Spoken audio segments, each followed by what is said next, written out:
आपको ले चलती हूँ 3 लोक रचना की ओर। 3 लोक की रचना बहुत ही सुंदर, जो हमारे जैन शासन का वर्तमान में प्रतीक चिन्ह भी माना जाता है। और उस 3 लोक की रचना पूरे तिलोय प्रणति के आधार से जम्बूद्वीप हसनापुर में पूज्य गण्य ज्ञानमती माता की पावन प्रेरणा से निर्मित हुई है। सन 2010 में इस रचना में विराजमान समस्त जिनबिंबों के पंच कल्याणक महोत्सव संपन्न हुए।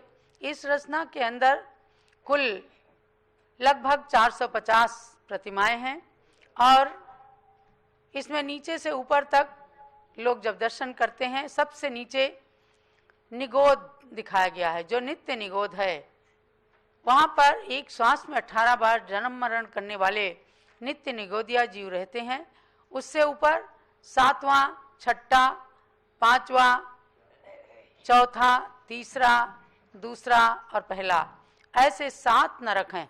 अर्थात नीचे से नरकों की श्रृंखला शुरू होती है और ऊपर जाकर के अधोलोक में पहला नरक है। अधोलोक से जब पहला नरक शुरू होता है तो नीचे तक 7 नरक जाते हैं। और इसके पश्चात आप देखेंगे कि जो मध्य लोक से अधोलोक का शुभारंभ होता है, वहाँ चित्रा पृथ्वी के या रत्न प्रभा पृथ्वी के 3 भाग हैं, खर भाग, पंख भाग और बहुल भाग। तो खर भाग और पंख भाग में भवनवासी देवों के 7,72,00,000 जिन मंदिर हैं, उन्हीं का दिग्दर्शन कराया गया है।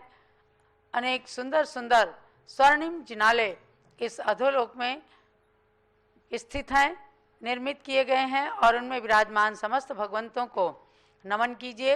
अर्थात इन खर भाग और पंख भाग के नीचे अब बहुल भाग से नरकों की श्रृंखला शुरू होती है, जहाँ पर कहते हैं कि 1000 बिच्छू भी एक साथ डस लें तो भी जितना तकलीफ नहीं होती, जितना कष्ट नहीं होता, उससे बहुत अधिक कष्ट नरक की पृथ्वी को छू लेने मात्र से होता है। तो ऐसे नरकों में पाप कर्म की बहुलता के कारण मानो जाता है। पाप कर्मों से डरने के लिए इन नरकों का दर्शन करके और हमें आगे मध्यलोक या ऊर्ध्वलोक में जाने का पुरुषार्थ प्रयत्न करना है।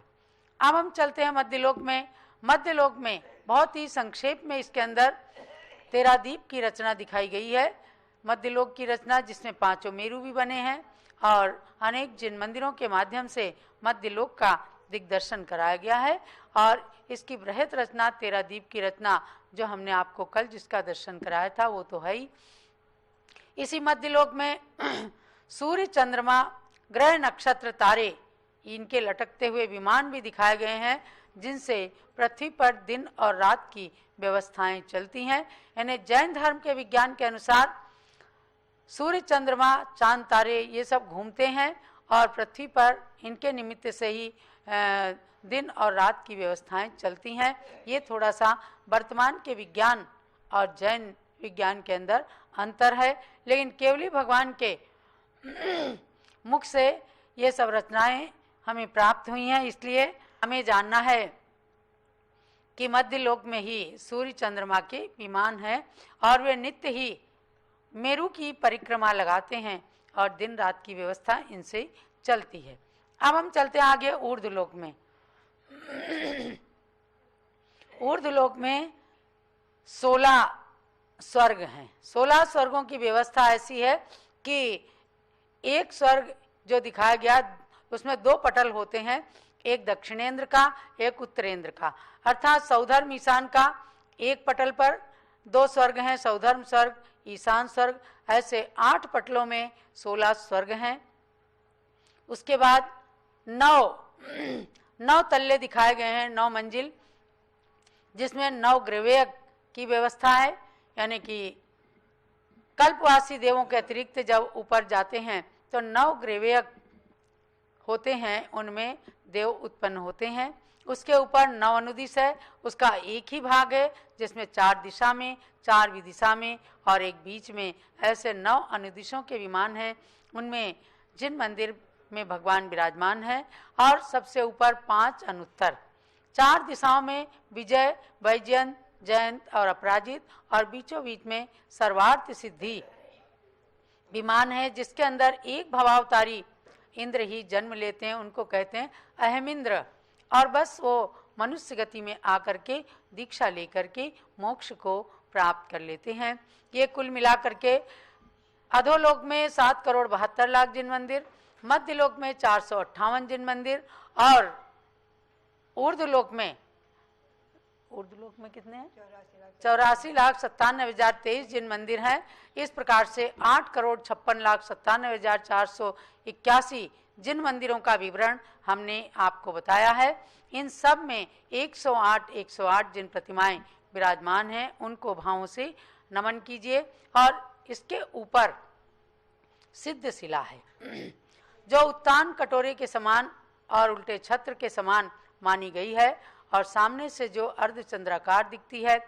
ऐसी सिद्ध शिला तनुवात वलय का स्पर्श करते हुए 3 लोक के अंदर ही मानी है, ये आपको विशेष जानना है।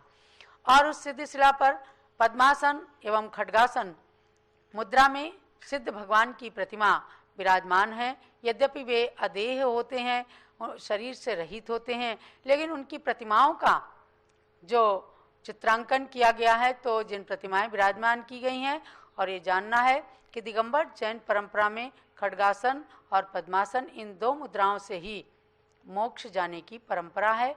तो ये सिद्ध शिला का वर्णन है। सिद्ध लोक से बाहर, यानी 3 लोक से बाहर सिद्धों का दर्शन हम नहीं करा सकते, क्योंकि धर्मास्ति काया भावात, ऊपर धर्म द्रव्य धर्मास्ति काय का अभाव होने से सिद्ध भगवान भी अनंत शक्तिमान होते हुए भी अलोकाकाश में जा ही नहीं सकते।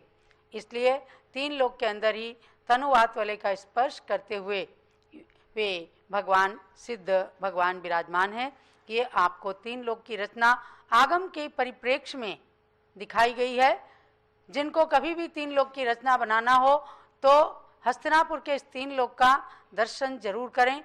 और कहीं भी अगर इससे अतिरिक्त कोई रचना है, कहीं 3 लोक के ऊपर यदि भगवान विराजमान कर दिए गए, तो समझो कि आगम से वह विपरीत जाता है।